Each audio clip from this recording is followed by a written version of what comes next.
Okay, this is just practice. I know it's for the sake of making sure we didn't violate anything. So it's not memorized yet. Yet. Keyword yet. Okay. When you were born, did the doctors announce your limitations? Or did they say it's a boy or it's a girl? The fact that you had breath was proof of ability. Ability is the capacity to perform a task or reach a goal. Not how you do it, but that it gets done. And at the very first stage of life, we're taught something powerful. Everyone has strengths, everyone has capability, everyone has potential. But somewhere along the way, labels got louder than life. HR defines top performers as people who are time efficient, adaptive, high quality, proactive problem solvers. But let me tell you something really powerful today.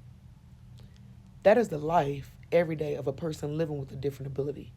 And for some of us, myself included, the effort doesn't stop there. We push, we adapt, we rise again and again, not because we're trying to prove our worth, but because the world has already questioned it.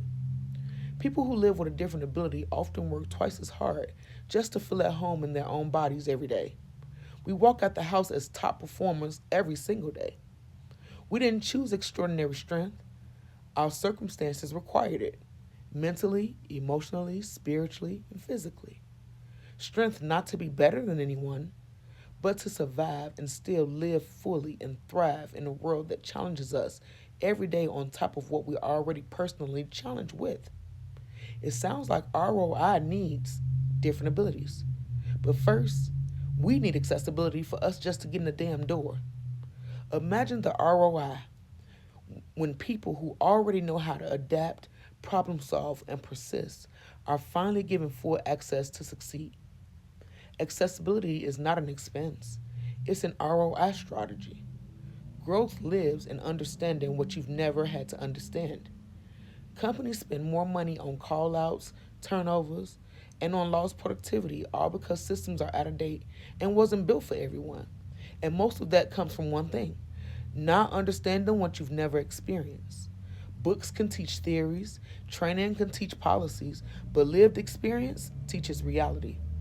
I want you to imagine you fought back from an injury. You relearn to walk, you drive again, you regain your independence, and then you drive somewhere to reach a ramp that's not in front of the door. Then you make it to the door, and there's no button, so you wait, not for help, but for permission to enter. And as I stand here as a person who this actually happened to, differently able than any other speaker that's going to be here today, my impact isn't less, my perspective isn't less, my value isn't less, because it's not the absence of ability, it's the absence of opportunity. Disability does not mean less ability. It's different. Different tools, different methods, different ideas, but same excellence. True inclusion is simple: intentional access, intentional support, intentional design. So here's my challenge for you: stop asking people to fit in your systems. Start building systems to fit people. Hospitals don't ask if a baby is worth supporting. HR should do the same. We need accessible hiring practices, adaptive workplaces, ongoing support programs.